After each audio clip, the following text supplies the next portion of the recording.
Kasungit mo. Ikaw lang ang inaalagaan. Nagsusungit ka pa.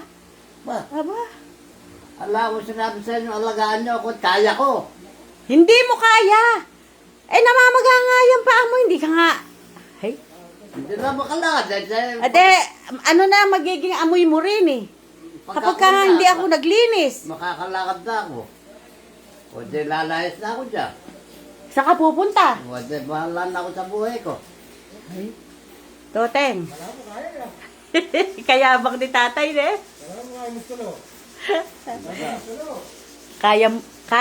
Akala mo daw kaya mo pang magsulo.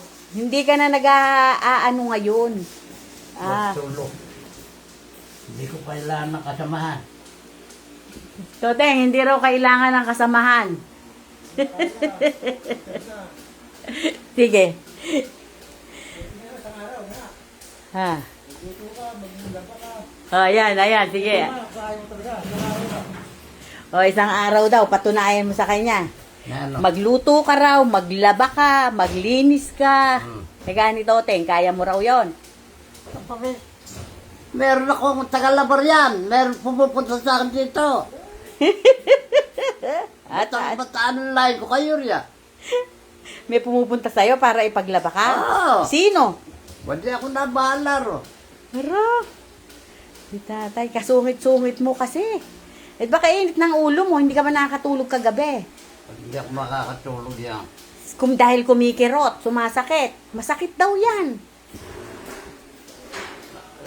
Para kala mo raw lalagnating ka. Ano, masakit? Namamagalang eh. Bakit? E de pa na yung halinghing mo yan. Ba't ako aling eh? Buti nga, isa lang ang namaga. Nung nakaraan, dalawang paa mo may manas. Buti nga ngayon, ito lang. Mo, yung mga namumula na yan. Yan, mga may joint. Tigil na sa alak. Ha? Sige. Ay, Ang alak na gamot nga yun eh.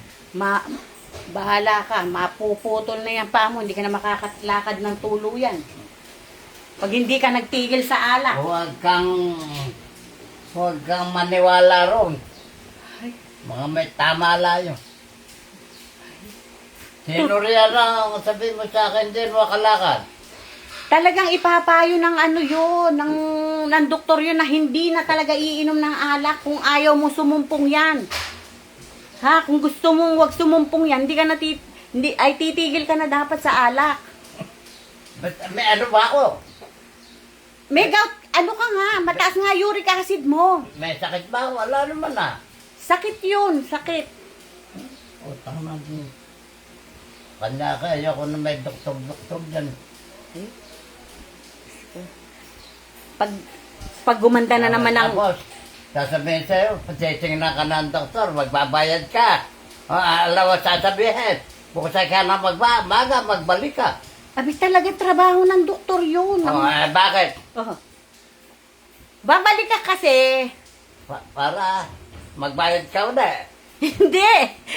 Tangan na. Ako, tumigil nga sa mga doktor na yan. Ay, si tatay. Ano nga? Titingnan ka. Follow up, check up ang tawag doon. Follow up. Gamutin ka. Oh. Di siyempre, yung pagkakagamot siya, ala na.